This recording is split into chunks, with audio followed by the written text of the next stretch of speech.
আর বাংলাদেশের অশান্তিতে সুন্দরবনে সতর্কতা, নিরাপত্তা বাড়ল সুন্দরবনের জল সীমান্তে।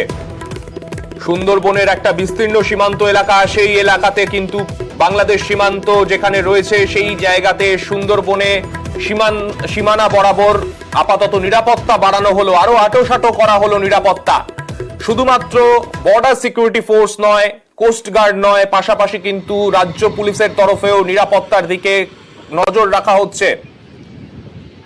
আমাদের সঙ্গে রয়েছেন আমাদের প্রতিনিধি বিশ্বজিৎ হালদার। বিশ্বজিতের কাছে যাব। বিশ্বজিৎ, সুন্দরবনের ঠিক কি ছবি চোখে পড়ছে? কতটা আঁটোসাঁটো করা হয়েছে নিরাপত্তা?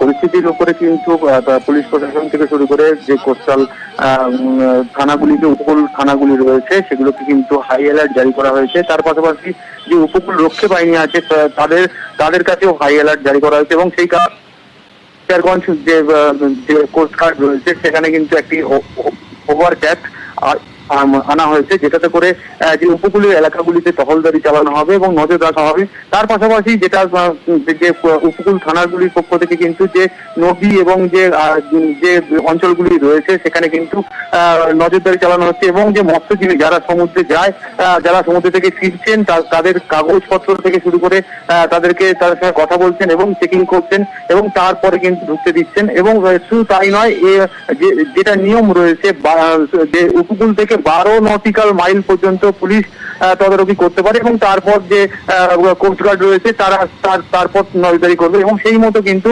সুন্দরবন পুলিশ জেলার পক্ষ থেকে বিভিন্ন উপকূল থানার যে খাঁড়ি এলাকা রয়েছে সেই সমস্ত এলাকাতেও কিন্তু নজরদারি শুরু করেছে এবং পরিস্থিতির দিকে কিন্তু নজর রাখা হয়েছে। একেবারেই আমরা সেই ছবি দেখতে পাচ্ছি, একদিকে পুলিশ, একদিকে কোস্ট গার্ড, স্পিড বোটের পাশাপাশি সেখানে আমরা দেখতে পাচ্ছি হভারক্রাফট নিয়ে তারা, যারা কোস্ট গার্ডের অফিসাররা রয়েছেন তারাও কিন্তু নজরদারি রেখেছেন। আপাতত অনেক ধন্যবাদ বিশ্বজিৎ। আমাদের নিজেদের পরিচয়পত্র, নৌকোর কাগজপত্র দেখে তারপর ছেড়ে দিল। বলল যে তোমার হচ্ছে যদি বাইরে থেকে কোনো লোকজন আসে আমাদের মানে জানাবেন, বা তোমার হচ্ছে যদি কোনো সমস্যা হয় আমাদের জানাবে। বাংলাদেশে গিয়ে